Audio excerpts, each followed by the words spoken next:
So, populism and nationalism have been in the news recently, haven't they? In the recent presidential campaign here, the news media has linked these sentiments felt in the United States to fears, right? Anxieties people have, especially towards issues of immigration and globalization. Immigration, of course, the perceived threat of illegal immigrants flowing over the borders, swamping local and regional communities, taking their jobs, right?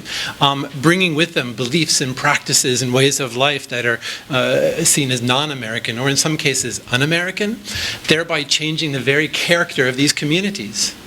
Right?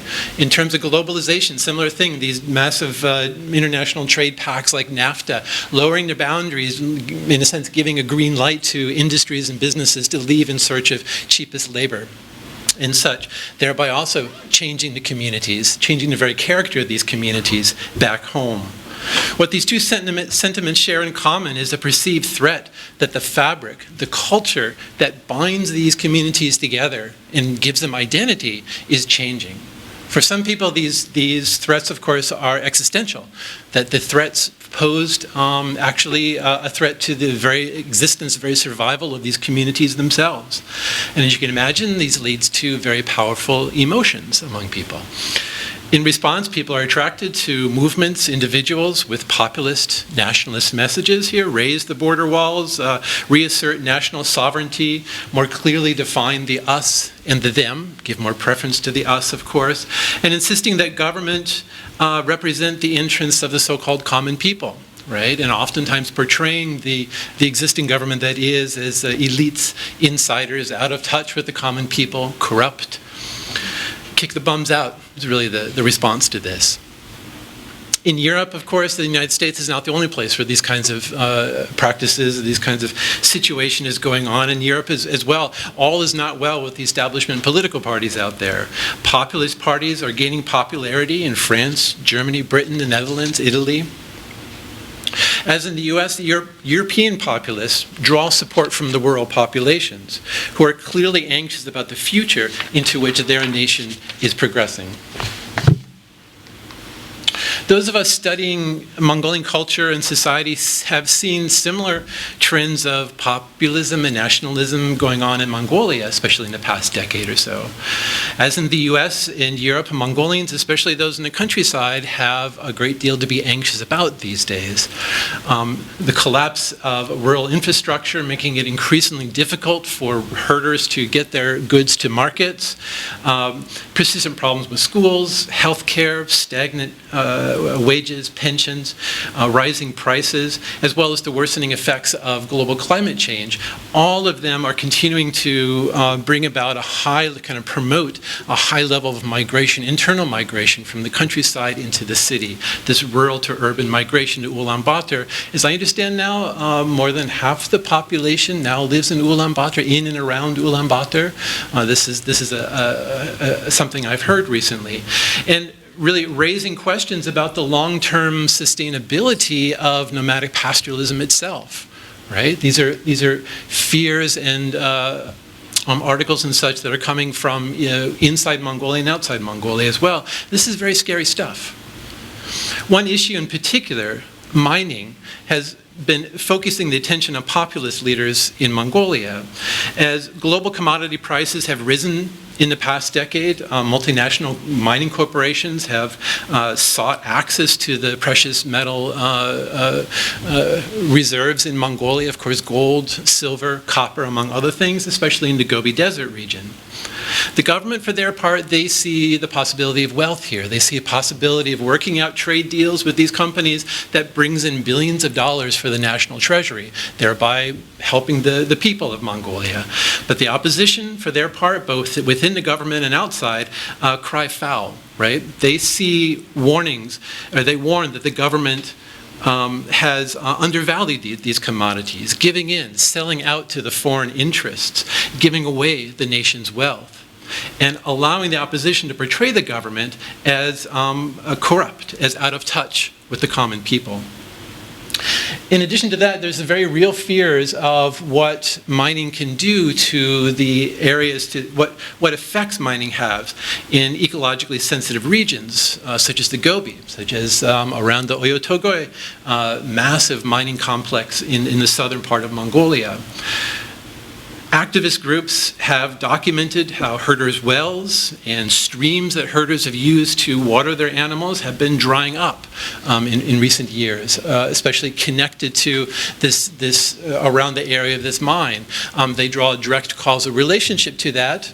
The people who run the mines say, no, it's not us. We're not the ones responsible for this, and it's an ongoing dispute. But the fact is, when the herders don't have water for their animals, they have to leave this way of life, and many of them are indeed migrating back to Ulaanbaatar, sort of stoking the anxieties about the sustainability of nomadic pastoralism itself. And remember, this is an economic and cultural system that lies at the heart of the Mongolian national identity. Given these problems, the results of last summer's parliamentary elections probably should not be surprising. Out of 76 seats in the parliament, 65 went to members of the MPP, right, the Mongolian People's Party. Of those 65 seats that came in, a whole 36 of those seats were by first-time office holders, right? Kick the bums out, indeed, in that sense. Now, popular music in the past decade has given voice to these kinds of anxieties in Mongolia as well. And I want to present two examples in this paper. Each paint a picture of two possible futures, one optimistic and one pessimistic. I'm arguing that contemporary popular music, even at its most sunny and optimistic, seems to be giving voice to these deep-seated social anxieties. The first example I'd like to focus on is the happy sunny vision, as brought to us by Dave Bolt, who should be familiar to many people who know pop culture in Mongolia here. He achieved early fame in Mongolia as a member of the boy band, the vocal quartet called Cahrlotte, in the 1990s. This group consciously sought to align its musical and presentational styles with U.S. boy bands of the similar period. Their big fans were Boyz II Men. In their videos, in terms of the visual style, but also the music as well, there's little that's explicitly Mongolian in these things here. And by in the sense, I mean showing identity markers of the Mongolian heritage. These are artists not so much imitating their pop idols in the US as adapting and playing with these images and these ideas, showing that Mongolian youths are as savvy and sophisticated with global pop culture as their Western counterparts. But by 2011, Bolt is changing his tune. He's adapting a new musical style called M-pop, which should sound familiar to those of you who know what's going on in Japan with J-pop and K-pop. M-pop is a form of globalized popular culture with strong national characteristics. As a starting point to understand this concept of M-pop, let's look at some images that accompanied both the CD and that are available on Bolt's website. How about this for a funky cocktail party? Kind of like end up in this room, you'd be pretty amazing, isn't it? Whereas Cahrlotte made little to no explicit reference to symbols of Mongolian past or the heritage in the late 90s and early 2000s, Bolt now makes explicit reference to them. But see how he fuses these images of the past and images of modern symbols of wealth, status, and success. You see this here. So you see this also in some other images here. Here's Bolt emerging from a Rolls Royce, but with a very kind of stylized Dale. And notice where also he's located. This is the monastery in Ulaanbaatar, where the last Buddhist king of Mongolia, in the sense of independent Mongolia, lived before he died. So a lot of symbolic evidence here. Some parts of it, he's not riding a Ford Mustang, like a Ford Focus here. This is a Rolls Royce, right? So elements of real success and upward motion in some sense, but also this sort of groundedness as well. The depictions in these kinds of images here are both nationalist and cosmopolitan. In some sense, I think this is a reimagination of the socialist concept of cultural uplift. Here is Bolt showing Mongolian young people a different path forward than the one he and his group Cahrlotte suggested in the past. He seems to be saying that being modern, embracing the global and the cosmopolitan, as many young people in Ulaanbaatar want to do, does not have to mean rejecting the national. The modern successful Mongolian can embrace both, the East and the West, the modern and the ancient as well. The music video to his song, Herin Sachte Algo, the melody of the windy steppe, continues these themes. The song itself is a paean to the horsehead fiddle, the instrument, the two-string bowed lute you see here in this image here. The lyrics praise the beauty of the instrument and its sound and its long history in the Mongolian people.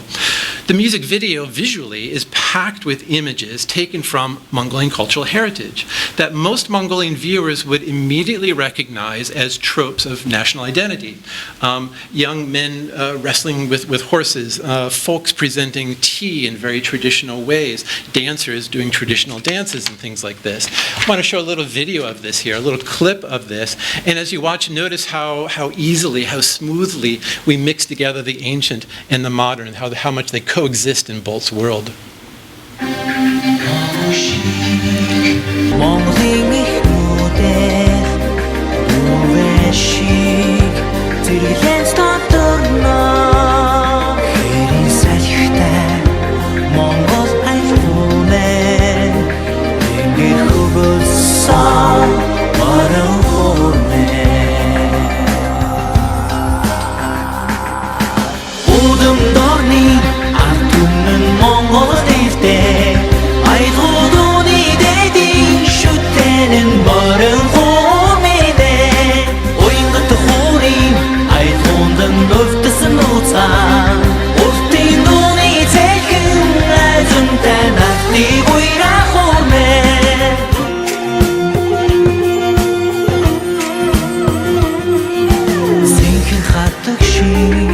Okay, such a happy and joyful place. Don't you agree here? Isn't it a place you'd like to go to and be in? It seems like these young people seem real, as if they could just pop out of the screen and join you in your living room here. They seem comfortable with these ancient traditions and customs, even though they clearly are, young people of today. To me, this ties into Bolt's larger point of the video here. The imagery seems aimed at reminding Mongolians that they all share a common cultural heritage that connects them together and unites them, wherever they may be, from what other part of the country they may be, rural or urban, young or old, wealthy or poor. Bolt's vision, it seems to me, is to create a modern Mongolian popular art that celebrates the people, the nation, with, on the one hand, a shared connection to a common homeland and ancient ways of life and customs associated with it, and on the other hand, a people increasingly interconnected with a global community in a broader sense. Bolt's vision is, I think, of an Uber-Mongolian, right, striding into the world with a powerful sense of his or her own identity. It's a happy, optimistic view, I think, of what Mongolia could be, and yet this really seems little more than a feel-good spectacle, a flashy celebration of national symbols that ultimately offers viewers no real solutions to the enormous difficulties being faced by the country and by people in the rural countryside in particular.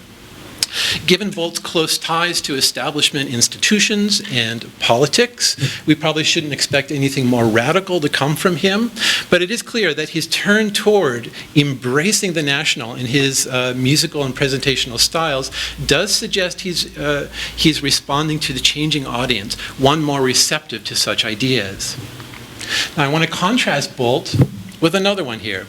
Bolt's rather sunny patriotism, I'm going to contrast that with a darker, more activist message that's conveyed by the Mongolian rappers Jonan and Gi and their song Mini Not Gig Natet Uthde, Leave My Land to Me. Their song paints a much darker view of Mongolia's future. It literally is set in the future, and it more explicitly takes on the problems and anxieties that Mongolians face today. In this video, the land, the steppe, plays a more central role than in Bolt's video. Here, the steppe, where in Bolt's video, the steppe was rich and with life and vitality. In this steppe, something has gone terribly wrong. Gone is the grass. Gone is the river, or the rivers and the streams, the flowers and the bees that populate the steppes of today. The video begins with a group of young people rising out of what looks like a hole in the ground as survivors from an apocalypse. They stagger through the landscape, denuded of life, a once rich grassland turned into barren sand. One by one, these people fall to their knees, dig their hands into the ground, and find buried within it fragments of the past, their past, representing, of course, what's been lost, and what remains basically only in memory. Each of these fragments turns out to be one of the key symbols of Mongolian national identity here. An image of Genghis Khan, images of flowers, a water bottle, an empty water bottle, and finally a picture of an ancestor playing a horse-head fiddle. Whereas these same symbols appeared in Bolt's video as living symbols full of life and vitality, they appear here as fragments, seemingly lifeless, as if pulled from the burned-out wreckage of a car.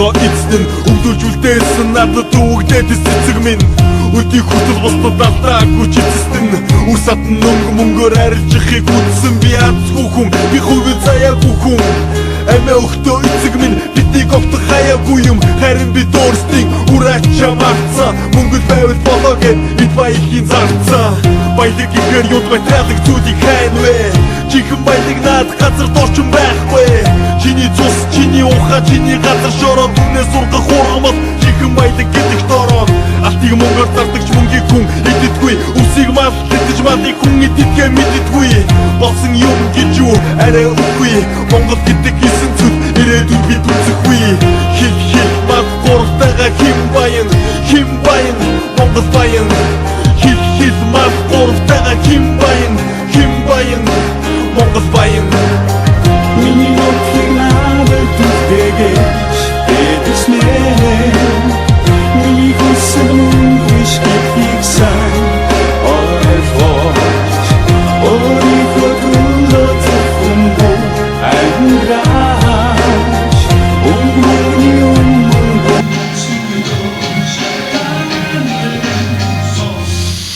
We see desperation here. Wouldn't you guys agree with this here? Desperation. Clearly society is broken down. But why? They don't explicitly tell us, right? But there are clues, such as this little scene, little snippet halfway through. You might have missed it if you don't read Mongolian, with these words, Tolgai, Orchai, and company. Of course, referring to the Orchai, the mining company, Oyon Togre, the mining company, the big controversial company here. And now combine this with the lyrics, and notice that it's a burned out kind of fragment of a sign, right? So now the lyrics themselves, leave my land to me, as if talking to the government itself here. Don't kneel down before money, it's not king. Our ancestors left the land to us. Don't sell it. We sold it. We are forgetting our ancestors. The real treasure doesn't exist underground. It exists in our intelligence, our blood, and our land. We trade the gold for money, but we can't eat money. We eat meat, and meat requires grass. Jonathan is linking the mining activities of Oyon Togoi with the destruction of the land in the Gobi, pointing his finger to blame clearly at the government here, which is on the lookout for the money, of course. It's a populist message. But he's also making a larger point. You destroy the land, you destroy us as a people. think about the last kind of line there here. The real treasure doesn't exist underground. It exists in our intelligence and our blood. There's kind of a nationalist message here as well. Jonan is taking a political stand on a contentious political issue in Mongolia today in the form of an imagined message, really a message from the future to the past, meaning now, warning Mongolians that they're headed down the wrong path. Those wells drying up around Oyotogoi these past few years, these are like canaries in a mine shaft in a sense, warning us that we need to wake up and reassess our priorities before it's too late. Both songs seem to make political statements here. Bolt's benign patriotism and optimism seems to suggest that the fundamentals are fine and that with hope and sights set high, we can get through this period of anxiety. Jonan's approach seems more radical, more pessimistic, as if to suggest the fundamentals are all wrong and that we're headed down the wrong direction. Now, think about this here. A political moment where hope and optimism on one side is contrasted with pessimism and fear on the other side. Does that sound familiar to you guys in some sense? Joke here, okay. So what does it sound familiar to? Is it something we might know in our own society here? Hope and pessimism. I'm reminded of Dylan's song Blowin' in the Wind from another period in our history, another period in history when popular songs reflected widespread public anxiety. Bolt's song references the wind in his title, but Jonlung's song seems to channel Dylan's activist message, his own activist message here. Yes, and how many times can a man turn his head pretending he doesn't see? The answer, my friend, is blowing in the wind. The answer is blowing in the wind. That's all. Thank you very much. Thank you, Peter. Our second speaker, Andrew Colwell, is from Wesleyan University, finishing up his dissertation very, very soon, yes? He's going to speak with us about globalization, continuity, and uncertainty in Mongolian musical discourse. We're moving from urban Mongolia to the west, back to the west.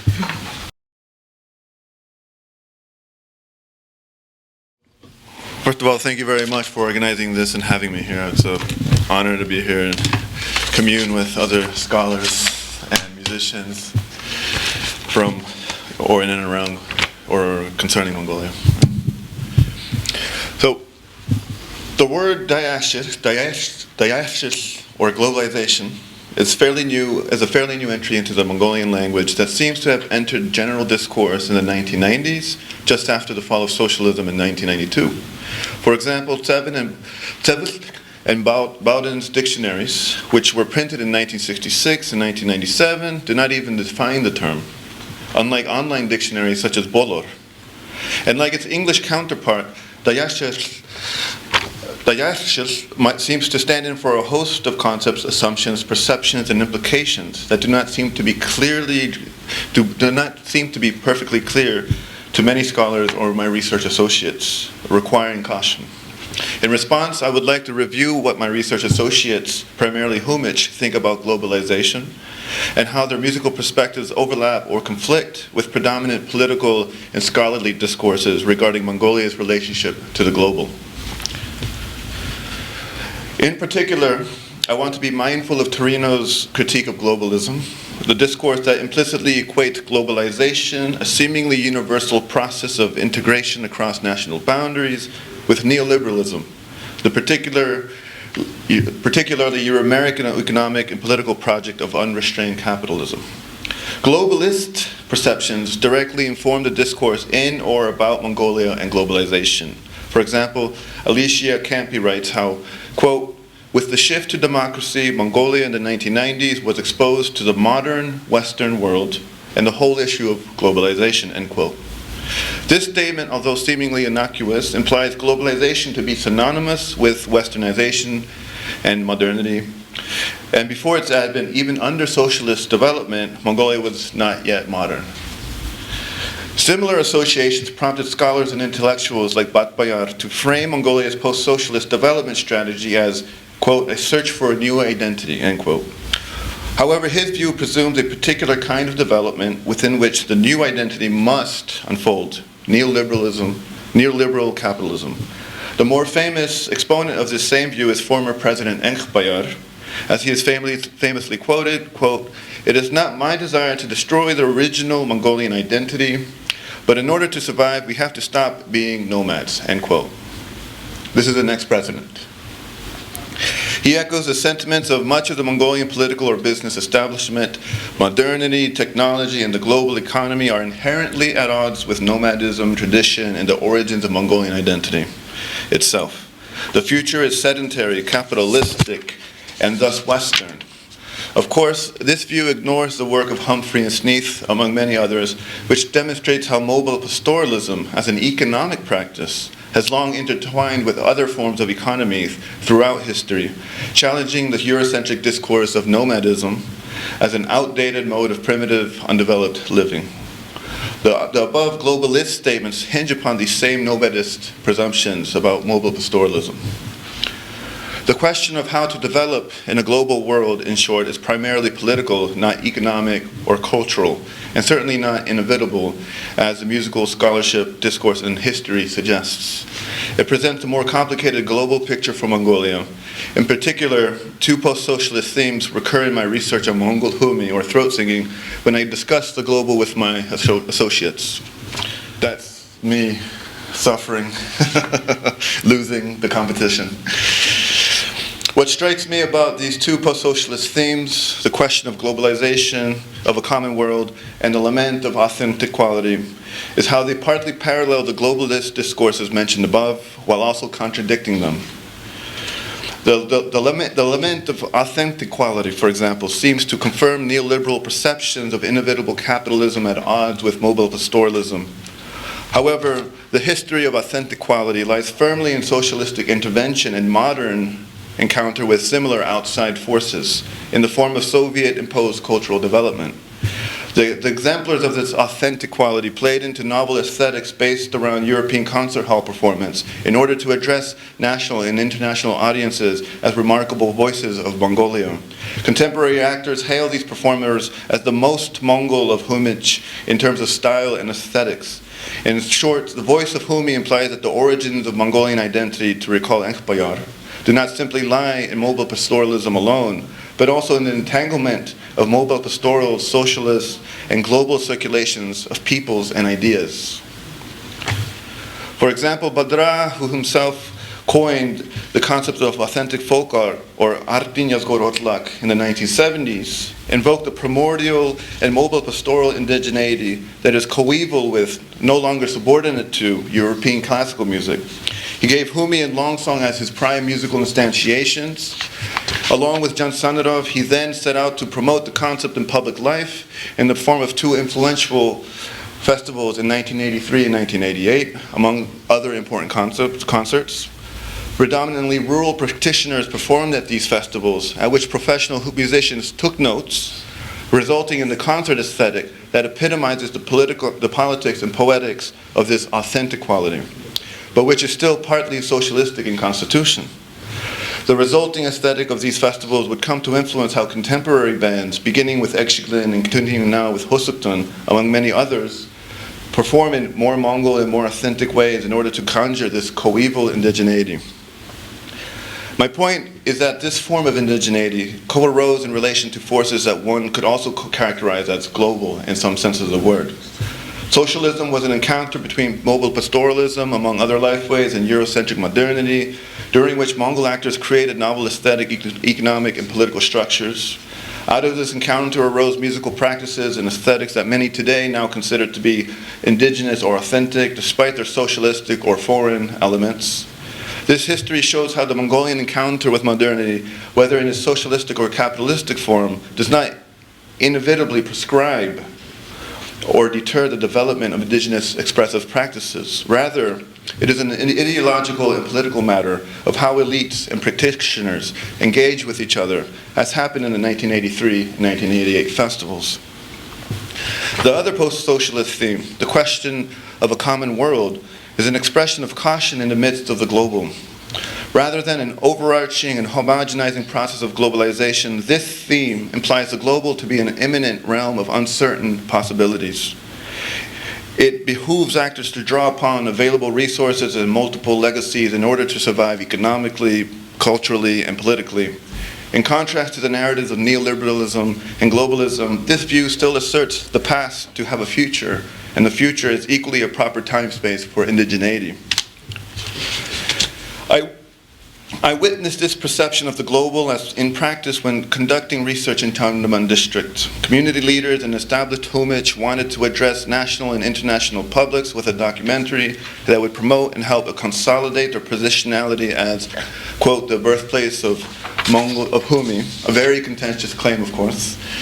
The origins of Humi, as they hope to show, lay in an immediate and local nature or bagos and mobile pastoralism.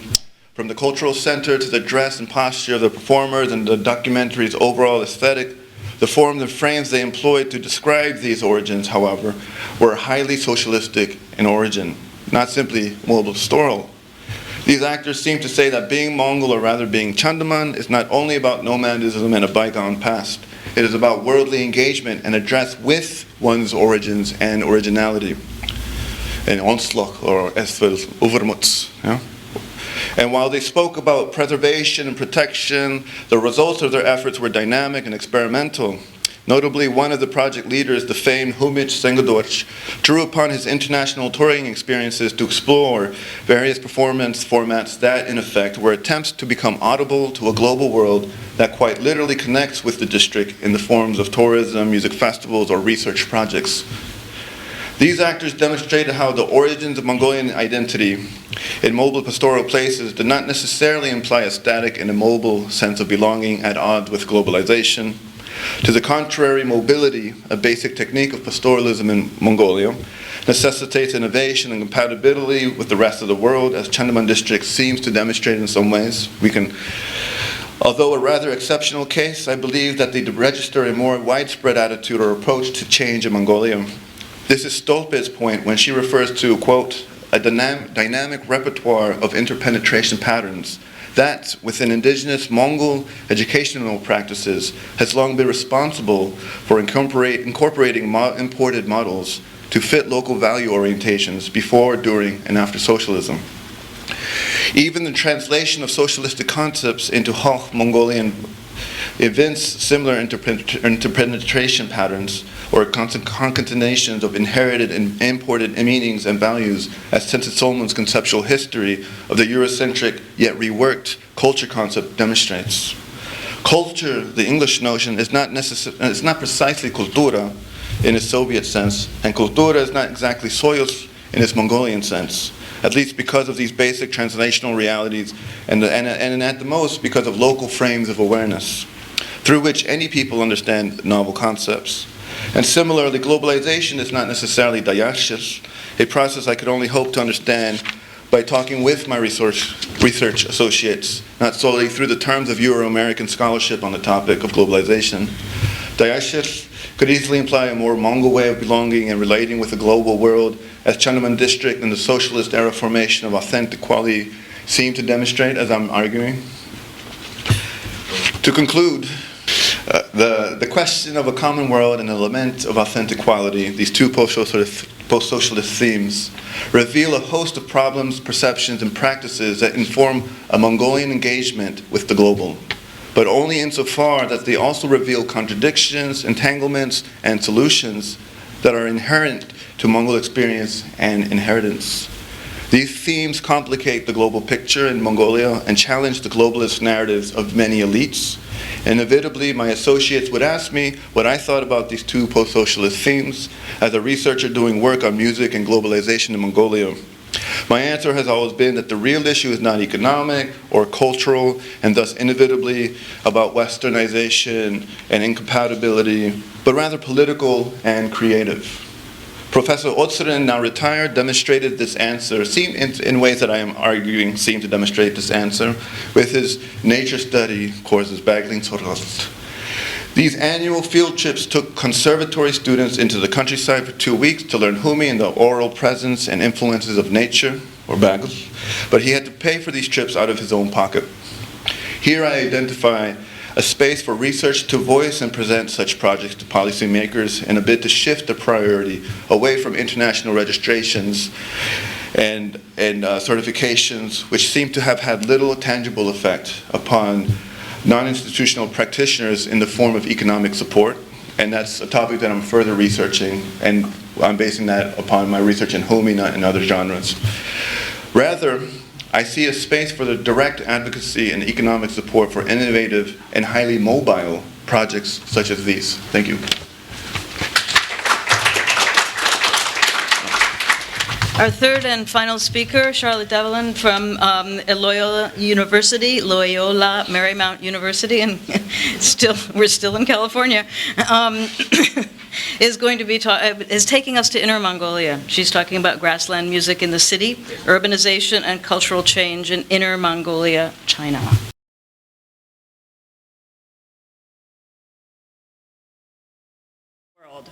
In the region now known as Inner Mongolia in the People's Republic of China, environmental instability has been at the forefront of the minds of Mongol herders for at least a century.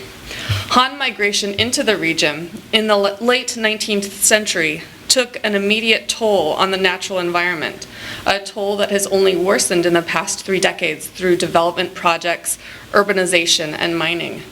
Sheep herding and nomadism, once a source of livelihood and cultural identity for most Mongols in Inner Mongolia, have become exceptionally rare in all except the most remote parts of the region. Inner Mongolia is not unique in China in the intense projects of urbanization and forced urban relocation that have taken place since the 1980s. Today, the majority of Mongols in Inner Mongolia and surrounding regions live in crowded areas that range from small towns to developing metropolitan complexes. This is not considered one of the major city centers. This is a small banner town. This is the capital, Cahrlotte. On my first few trips to Inner Mongolia for field work, friends and family members back home used to imagine that I was going off to some remote part of the world, removed from technology and civilization. I did have many an occasion to visit the Inner Mongolian grasslands, but even on those occasions, I found myself astonished at the level of urbanization in the banner cities and even in many Sum towns. My Mongolian friends in China who grew up in the city in Inner Mongolia find themselves frequently having to tell their Han Chinese friends that their family does not own any horses and that they have running water and electricity in their multi-story apartment buildings. Many of the urban Mongol musicians with whom I interact express a strong sense of nostalgia and longing to go back to the grasslands and imagine grassland hometown or Nutuk. This is true even for some who are raised completely in the city, but particularly among those who have memories of childhood years spent in a pastoral or semi-pastoral areas, such as this one here. Many young urban Mongol musicians drive nice cars, use iPhones, dress fashionably, and enjoy touring internationally, but tell me that they would prefer to live on life on the pasture land, which they consider to be more relaxed, clean, and carefree. Moreover, many express desires to return to a more purely Mongol existence, something that they imagine that is free of the pollution that they have received from what they believe to be the sort of the pollution of Han Chinese influences. Whether or not these young people would be suited to life back in herding communities, and whether they would really truly find life on the steppe to be as carefree as they imagine, may be difficult to say. What I find significant, though, is the extent to which these individuals foreground the grassland as a central component of what it means to be Mongol, and in that concept of grassland is this term nutuk. In this paper, I first give a background to the environmental and ecological disasters happening in Inner Mongolia today, and then end by offering 3 examples to demonstrate recent strategies that Mongols in China have taken to deal with spatial relocation from the grasslands to the city. My data comes from several trips to Inner Mongolia taken between 2009 and 2015, where I have conducted interviews with professional and amateur Mongol musicians and music scholars based in Cahrlotte and Beijing, 2 of whom are actually here today in the audience and will perform at 5:30. Okay, so go to the map here. So Inner Mongolia is separated from the country of Mongolia by the Gobi Desert in the west, a sea of sand that has always fluctuated in size, but has been expanding in the pasture lands of Inner Mongolia at a more rapid pace than ever in the past 20 years. Here you can see sort of the administrative divisions of Inner Mongolia, and here's the geographic placement of the Gobi. Huhut, the capital of Inner Mongolia, is home to more than 200,000 Mongols who make up not quite 9% of the population of the city. Beijing is home to 60,000 Mongols who make up about 0.3% of the city's population. Small, but not insignificant. These numbers are also probably outdated since they're from the 2010 census, but it's still about the same. D. Mac Williams writes that for China's Mongols, the grassland constitutes both a material and a symbolic resource, and that grassland degradation has resulted in a major loss not only of physical land resources, but also an irreplaceable symbol of Mongol culture and history. Jamie Sanchez, another scholar, writes about two types of displacement that have taken place in Inner Mongolia. The first is spatial displacement, which involves movement away from one's homeland, and cultural displacement, which she describes as dislocation from the central markers of cultural identity, so something more symbolic and imagined. Nimrod Baranovich, citing the work of Nicola Dibin, refers to this as a mentality of landscape as nation. He argues that voluntary and forced migration to urban areas in Inner Mongolia has impacted not only Mongolian culture, language, and ways of life, but also more significantly has disrupted Mongols' core conceptions of who they are as a people. And here I'll just give you a quick tour through a New York Times feature on the expanding deserts, just to give you a sense of the scale of this sort of environmental crisis.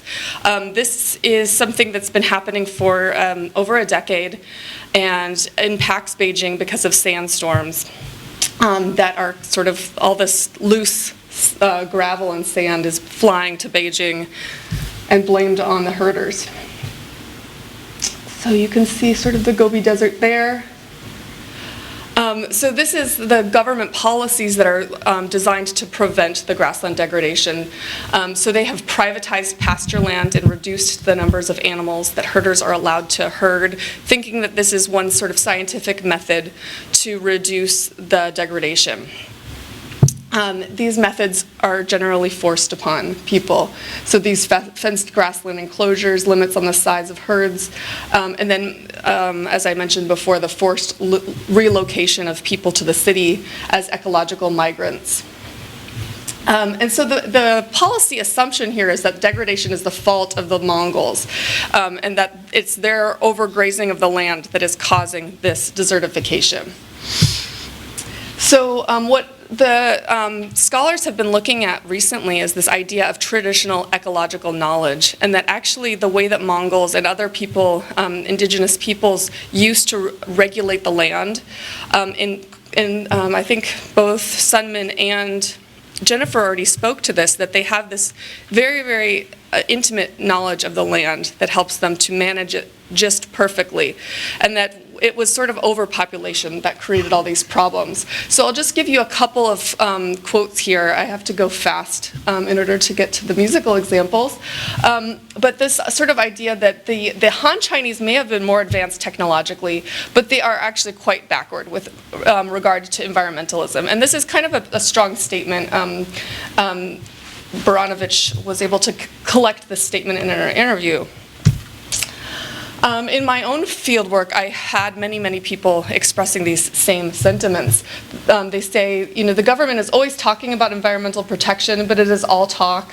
What they're actually doing is a different story. And then this quote above discussing how before Mongolians really knew how to tend their land, they would stay in one place for a short time and leave to let the grass grow. And they're no longer able to do that anymore because they're fenced in. The environment is perceived and used by China's Mongols less as a material resource and more as a cultural, political symbol. So again, that this is something that's not only physical, but it's also extremely symbolic. And then stories about people who are forced, given money, but not much else, in order to be relocated. And then some sentiments that the Inner Mongols really never receive the benefits of the mining projects that are coming into Inner Mongolia. One of my friends said, this is a joke that people are sharing around the internet, that all Inner Mongolian horse songs should be changed to pig songs because of the amount of sort of pig farming and other kinds of agriculture that are moving in. So moving to music, for musicians in Inner Mongolia, spatial displacement has brought about tremendous cultural and therefore musical displacement. In traditional Mongol society, as in many pre-modern societies, music was not separated from daily life and was also intimately connected to the natural world and the expansive feeling experienced on the grassland. Mongolian musicians and music scholars today express valid fears that the disappearance of the grassland could mean the disappearance of the essential qualities and aesthetics that are not only accessible to those who have embodied experience on the steppe. And so this is actually in direct contrast to some of the musical discourses that were going on in the 1980s. A lot of Mongols were actually very, very excited to professionalize and urbanize their music. And so they did projects where they would take instruments and modernize them for the stage. And so this was sort of part of a national movement of sort of the conservatorization of music in China, so the Xueyuanpai and the Minzhuchangfa for folk songs. Oops. So this is just an example of the modernized horsehead fiddle in Inner Mongolia. If you're familiar with the Mongolian version, it is a little bit different. And this is the 1980s model that was developed and used in these sort of troop ensembles. This is a much earlier photo, but you get a little bit of a sense of what was happening as this music went onto the stage. So I have seen the power that music has had in providing fuel for the imagination.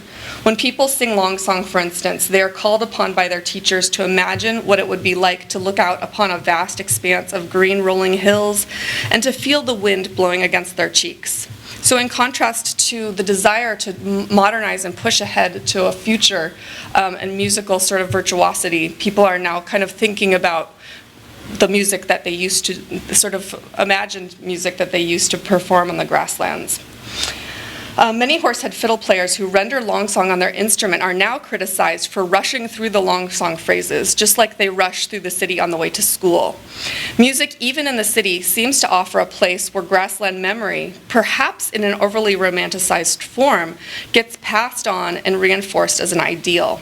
The specific musical choices that musicians make when they determine how to best represent their grassland past differ a bit, however, and I'm going to move to those three examples here just now. And I kind of want to contrast the examples that I'm going to present to some of the movements that were going on in popular music in the city, and starting in the 1950s, but then sort of breaking through in all these grassland song albums that were coming out in the 1980s and 90s. These are still big hits among Chinese. They're sung in Mandarin, and it could be considered sort of a greenwashing of the Mongolian landscape that actually does not exist. So all these pictures on the albums, it's very hard to find actual locations that look like this. But the songs are very, very romantic. This is an example. I'll take you with me to see the grasslands.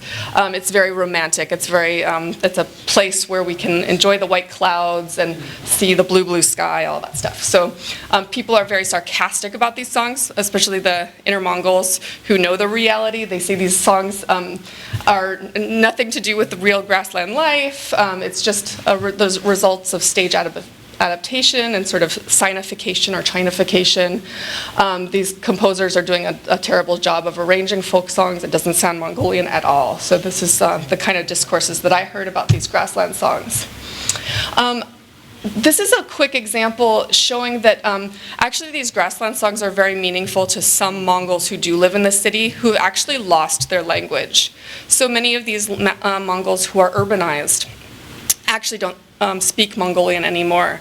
And so this is a way for them to access their past. So I really like this The lyrics in the song, I had the chance to experience this region and my tears fell like rain. I'm a aimlessly drifting child who found the road home. I can't even tell the story in my mother tongue. I'm a child of the grassland.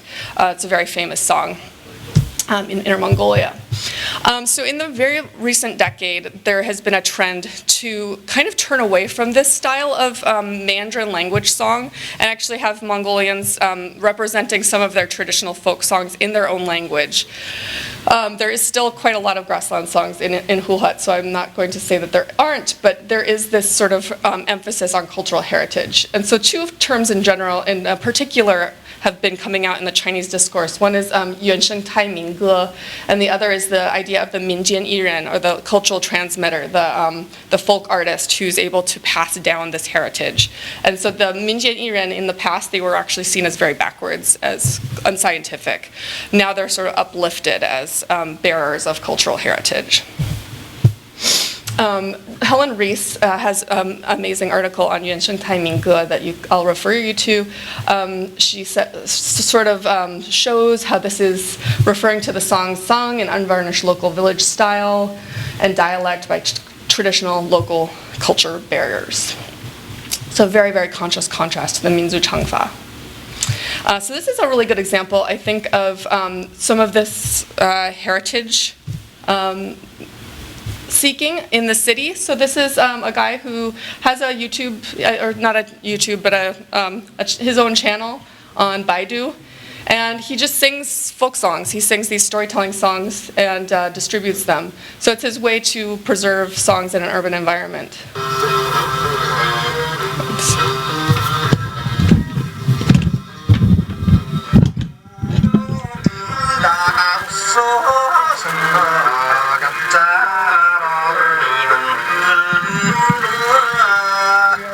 Where they're specifically taking a lot of effort and money to preserve some of these old instruments and old styles. One of the instruments is called the chor, which is a little bit like the igil, or ikil in Western Mongolia. It has a very, very deep, dense sound. It does not have that refined sound of the modern hor that is modernized, and it's not really even loud enough to play on a stage. But people are just going crazy about this instrument, and I am on a WeChat group actually, which is like the Chinese Facebook, and people are singing these songs and recording them and sharing it on WeChat, which sort of shows the way that these things can be preserved in a way in the city, or revived in a way. So Reese also sort of notes that the term yuansheng tai mingge has been used to refer to sort of this original folk song style, but it also refers to this commercial or packaged folk song style. So this term is sort of being used and manipulated for the purpose of selling products, which makes sense. And I'll just move forward to this example. So she's a good friend of ours. We all know this girl here, they're smiling over there. So Bai Home, she is a really, really great singer, but her music has definitely been packaged in a certain way, and also I'll show you this.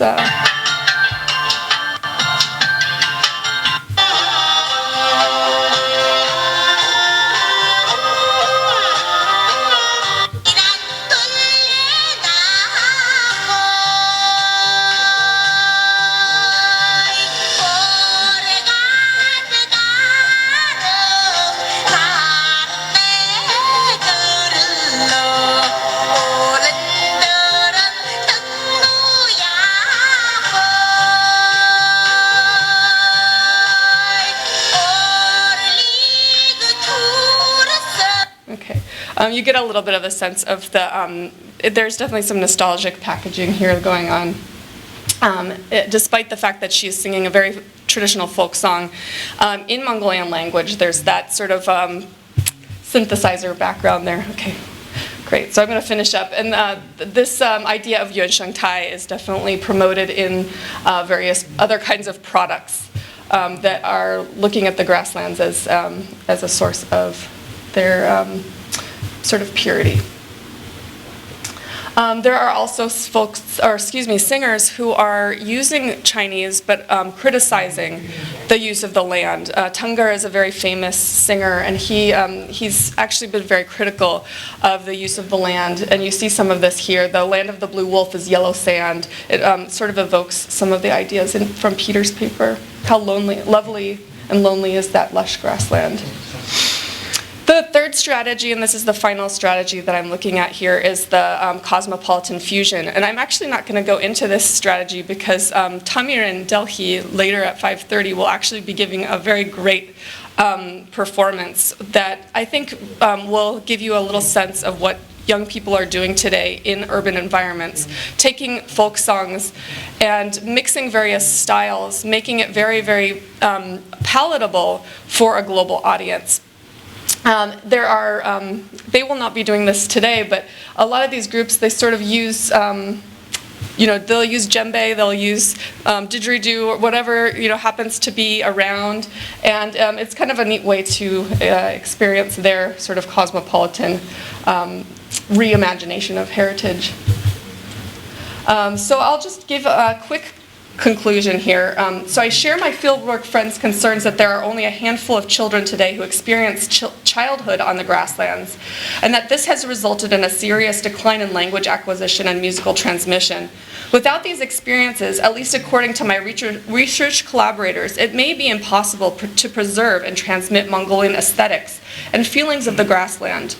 Although there are still a few remaining grassland regions that retain the cyclical patterns of traditional Mongol lifestyles, the majority of China's Mongols will never have the capacity to live in a grassland nutuk on any long-term basis. Today we are experiencing a significant growth in virtual reality technology. We may perhaps need to come up with increasing modes of virtual reality if we do abandon the planet and move to Mars, which may have to happen with the rising temperature. The question remains, can one truly experience the landscape virtually?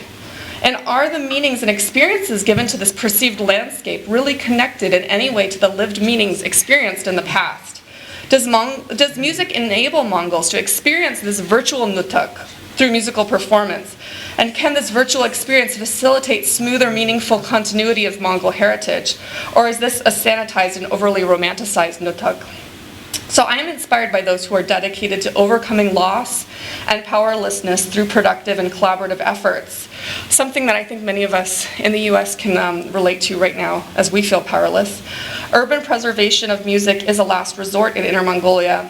And like moving to the moon, these strategies of imaginative preservation will continue to challenge the flexibility of the human spirit and its ability to imagine and evoke the past, virtual spaces, and alternative modes of existence. Thank you. It's my job to provide some commentary on at least this afternoon's discussion, and then we'll open up for questions. So one of our tasks as ethnomusicologists is to engage with cultural heritage. You heard that word a number of times today. And we're engaging with related cultural systems in the process of doing that. And the forms of cultural expression that we've defined or expressed through engagement with historical knowledge, we do with research partners or research collaborators, but they're our partners, and we work together. And these are cultural systems and their products that are promoted, and they're supported, and they're maintained in different kinds of environments, in urban and rural, in ethnic and nationalist and globalized environments. But they're also impacted by factors such as environmental degradation, cultural loss, the effects of government policy, political crises, patterns of migration, and more. You've heard evidence of all of this and all of these things throughout all of our papers, really. In the field, possibly the most common theme, and this is arguable, but a really common theme, what we deal with and what we manage most often is change. Music is always changing, whether in nomadic worlds where some music links to what seems to be very old customs. We talk about it in our classrooms all the time, but it's always changing. And the most modern of city dwellers that seem to be able to play with musical practices at will and or for conscious political and social purposes. And so a common theme in this last group of papers with Peter's and Andrew's and Charlotte's is the discussion of how musicians as actors are managing extreme change. And I just parenthetically want to note that the extreme change is occurring in the countryside as well. And while Sunmin and I presented a little bit seemingly more positive outlook, it is part of what is driving these herders out of the countryside into the city is the extreme change. And thus the soundscape in the countryside and the relationships between pastoralists and their animals is changing as well. So to some of us, the impact may seem more extreme than events impacting actors in other parts of the world. And I would suggest part of this is because, there's been such a large step from the world of open boundaries and more cooperative lifestyles of the nomadic world to the blatantly free marketing life in urban and semi-urban contexts. In the field, we experience some of the various stages of change that are being experienced in daily life, expressed in music. Just as a few examples, just to remind you how important this is, and rural pastoralists may be hanging on to older traditions, but they're also exploring new styles. So what you hear from us about what's going on in the real world is in the rural world is just a piece of the musical traditions. People in semi-rural environments who are living in the bogs, for example, they may have greater access, and there are great stories around what is happening in this kind of environment as well. The city dwellers are more often rejecting the old, yet ultimately, as you heard, become nostalgic about the past and even create imagined landscapes in the process. In some ways, all of these scenes reflect each other. And as each of our scholars has noted or provided evidence for, there are always elements of continuity, despite the intrusion of globalizing factors. A sentiment we often hear relates to the expressions of loss and missing. We've commented on this especially in connection with past practices and lives. It emerges in lyrics, but also in the actions of performers, from Sengedorch in Hoft, seeking to engage more globally while drawing on authentic sounds of Hume, to references to grasslands that we heard about from Cahrlotte, and those reminding listeners and viewers of pasts that were both imagined and real, referenced by Peter. In Kazakh, the word saginish means missing, and it references remembering in a similar way and motivates cultural expression that embraces a kind of loss, but also inspires creative expression, thus propelling musical traditions as well as the people embracing both old and new forms in their musical systems forward. In ecology, and increasingly in the social sciences, we call this resilience. And we recognize that adaptation is a critical part of this process as well. That is what we all embrace and what we as ethnomusicologists always look for. Our research in Mongolia and Inner Mongolia as ethnomusicologists has been tough in recent years, and I think what you've heard today so far, is clear evidence of this. We each have identified troubling situations in urban and rural contexts. The act of engaging with our partners in the locations we have spent months and years of our time of sharing this information with you, with colleagues in other disciplines, with the public, is an important process. It's a really important process that engages us, all of us, with the process of change. And in many ways, and now reflecting Peter's statement, Charlotte's statement, what's in our heads in addition to what's going on, we are all in this together. And I hope that we all remember this as we move forward. So, opening the floor to questions. Peter, I was wondering if I'd never heard of these music necessarily referred to as activism, so I thought that was an interesting word. Did you touch on, because some of the songs are just overtly racist, did you touch on that in your essay as well? And I was wondering if anyone else found that type of xenophobia coming into more traditional forms of music or manifesting in traditional sense. I mean, if you guys know Guy's rap music, what we see here is pretty tame, pretty mainstream. But I think he's connecting up with these other artists who have a very real concern about the Gobi and what's going on in the Gobi. And this is why I use the term activist. That they're really trying to make a political statement, I think, at a time where lots of people understand where the sides are. They're claiming their stake in this particular side.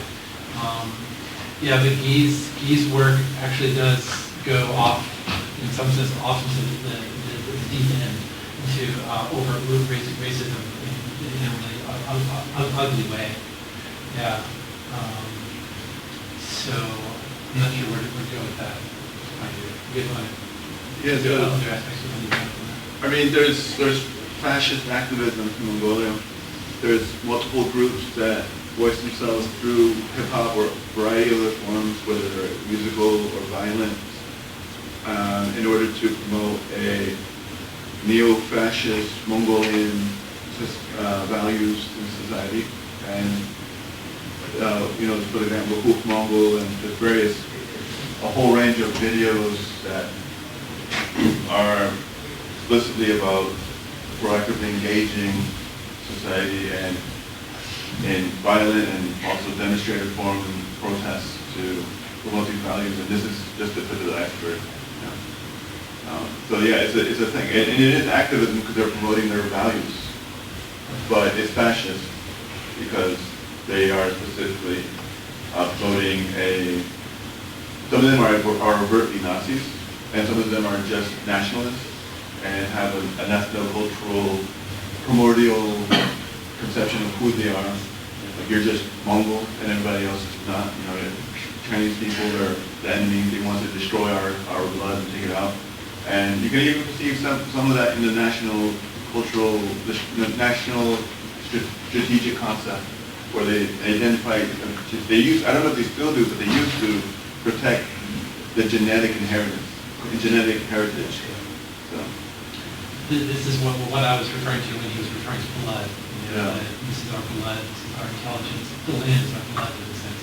I think it ties into it's kind of a coded message in some sense. And others are concerned with the same issues, but not from a nationalist perspective. They're just doing straight up environmental activism. And this is the interesting mix here, is that Guy is kind of like over here to the far left in a sense. And yet, I think John and the group that was doing this really had a message that was very environmental. What's happening to our land? What's happening to our way of life? It's a more kind of mainstream message. It's an interesting overlap between the two. But it shows how kind of broad these kinds of messages, these kinds of questions are in larger society, especially among people in the city who don't have these things. What are questions? In moving from a panel on rural context to urban context, I just wanted to ask this question. So Cahrlotte, you discussed how music is both claimed as something that rural people do as part of everyday life, but also music is something that is organized by urban people who use this grassland quality to identify themselves. For Andrew, music in the form of humming takes on an authentic quality, which I really like, not in defiance of globalization, but actually because of globalization that was already there. And then Peter, you discussed hip-hop as a kind of powerful people's music with political commentary, but I was very interested in your aside when you said it had few explicitly Mongol elements musically. So my question for all of you is, how do you understand the connection between rural people and urban music? Maybe I'll start with a clarification here. I think I made that reference about explicitly Mongol elements in Bolt's kind of pop music. It was the hip-hop, which seeks to be more sort of in your face about this. So Bolt, I think, in Bolt's sense, I think I was actually referring to Bolt's time with Cahrlotte, which in that time, in the late 90s, early 2000s, the music did not make explicit reference to things that we might identify as Mongolian, so the markers of Mongolian identity.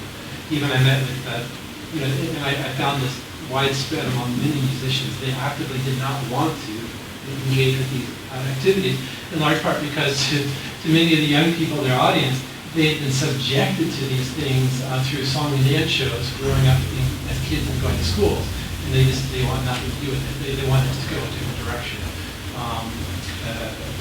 But it seems like something's changed, something radically has changed. Or even Bolt, who was so kind of like global in that sense, is now embracing these kinds of images, at least in his videos. But it just raises the question of how much does he really know about the countryside, or is this really something, a question to be raised, or I'm not sure quite trying to ask that kind of question here. But what is his relationship to the countryside? His grandfather was one of the great horse-side fiddle players in the early part of the 20th century, somebody who grew up in the countryside. But his father's generation and his time is spent entirely in the city. So it really raises the question, what is his relationship to the countryside, and does that matter in discussing this kind of thing? So anyways, that's kind of the standpoint of both. Yes, I think so. So I think one of the questions that I have, and it's a little bit of a paradox, is that if there are no urban, or if there are no rural people anymore at some point in Inner Mongolia, maybe it's only going to be an imagined relationship. But I guess I feel very lucky to be going to Inner Mongolia right now, where I can meet people like Tamir and Delphi, who grew up in the grassland and have very conscious memories and real experiences that they're sort of bringing to the city. And so I guess the question would be, what happens when everyone has drained out of the grasslands? Because a lot of people in the city now are sort of in between. They have had a childhood in the grasslands, and now they're coming and they're having children in the city. So it's sort of more smooth right now, but at some point maybe I don't know, it will be very, very rare to meet anyone who grew up in the grassland.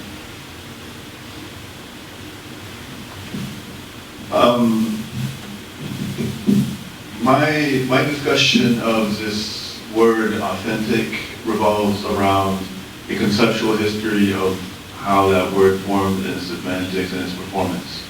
And that history is not just rural or urban or Mongolian or non-Mongolian, but it's just this entanglement of circulating ideas, practices, and peoples.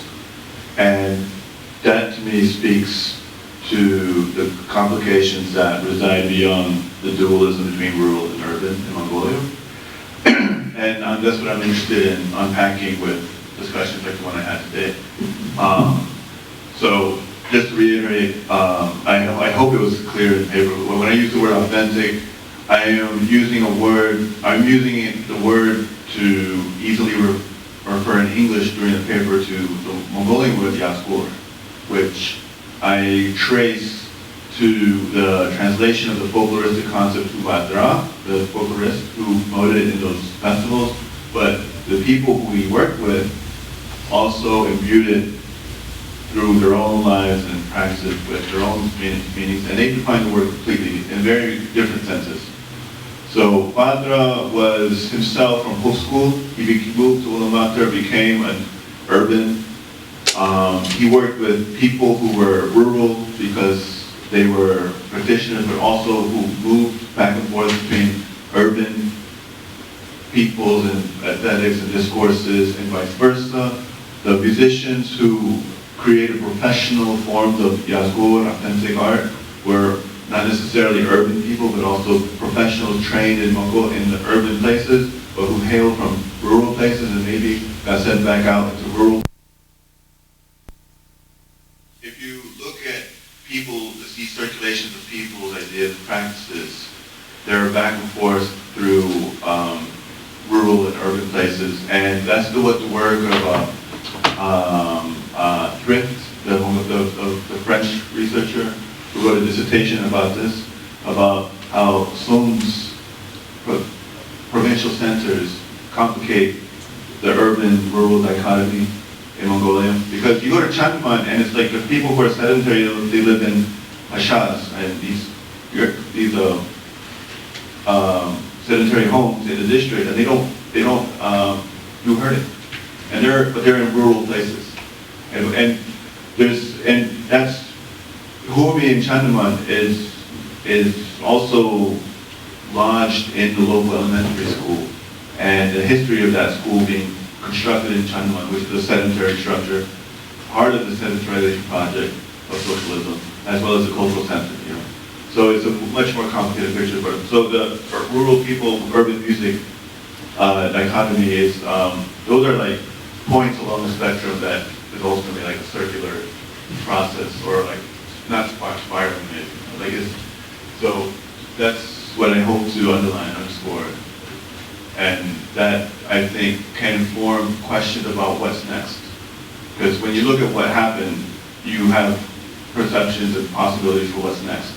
Is that this might also point to this discussion. It's not just to say be critical and reflexive, but to also to look at what's next and what Mongolian associates like Wesleyan are doing about it.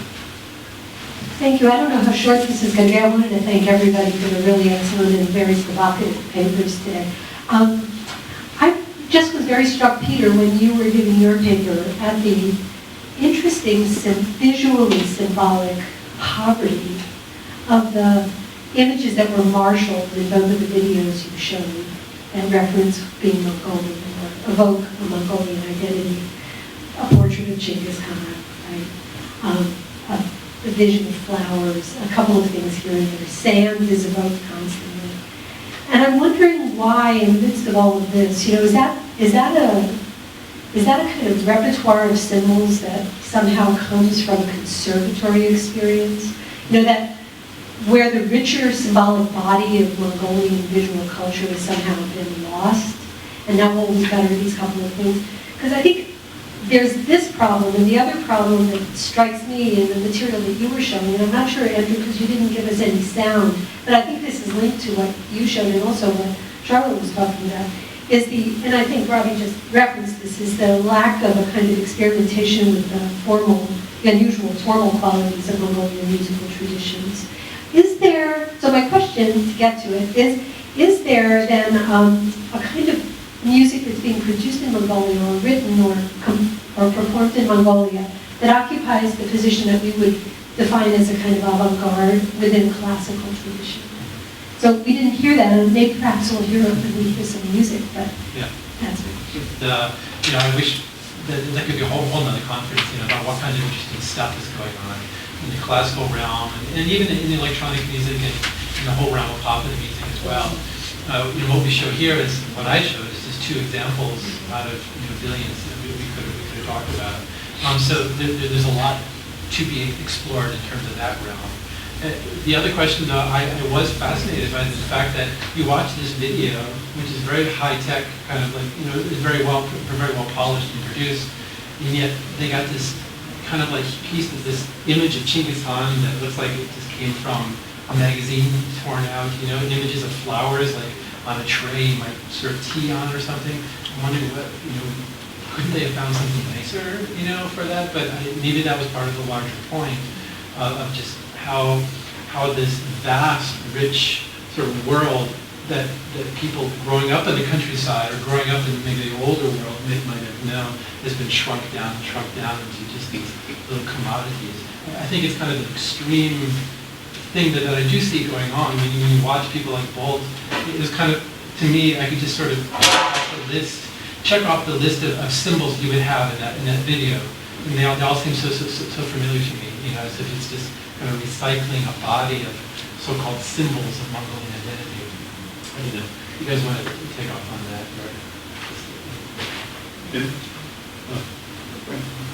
In terms of experimentation in music, Altanurag has done so. They're the pioneers in many ways of an experimental approach to music. Their first album is completely avant-garde, and I mean, there's also just like straight up noise happening, and so for some tracks, improvisation in others, and in others that take the traditional idiom and play with it, or combine it with metal idioms, etc. And regarding classical music, I don't really hear that much classical music as avant-garde, what I would call avant-garde classical music, like a symphonic composition. I really don't see much of it. I've heard some that might approximate aspects of Shostakovich, but not much. Otherwise, it's, and there's some, and then, you know, I've been active in a lot of the scenes that I'm talking about, and like, you know, there's like a really nascent jazz scene, and people are learning how to improvise, you know. Like there's like a new concept in that scene, you know, which is very small, and in rock music, nobody really improvises, and so these are still novel but present ideas, I would argue. But I didn't play the slide that I had of this Sengendorche thing. What he did, they had everybody get on that slope and sound at the same time. And it's like a wall of sound that to me sounds more like Stockhausen rather than, you know, but you hear the long song. So, and that was perfectly fine within the realms of what their project, their poetics, and their politics, their aesthetics. So experimentation is present there. And in daily life too is experimentation. When you talk about the origins of Fumi, some people will say, yeah, I mean, you got all this time on your hand when you're out herding, you know, you experiment with your voice. That's how we did it. You know, there's some people talking that way about it, you know, as is. So. I know we're running out of time. I was just talking with Evan Chimek earlier about I would say maybe somewhat avant-garde composer, Narasu and Cahrlotte, and he composed Horse and Fiddle Rhapsody that I think uses extended techniques, and so there's, yeah, she's got it right there. So there's some really cool compositions going on in Inner Mongolia as well. I think for myself, I'm interested in like the sort of the conservatory people versus the independent like artists like these guys who are kind of, I think, more cosmopolitan in the sense that they're less interested in, I guess, stage, like I'm not sure how to describe it, but like a Western approach or a symphonic approach, and more interested in maybe some of the things that are going on in tuba. Thank you all. We need to stop so we can have a short break, and then we have our keynote speaker, which we're all looking so forward to. So 10 minutes, and we'll come back together. Thank you.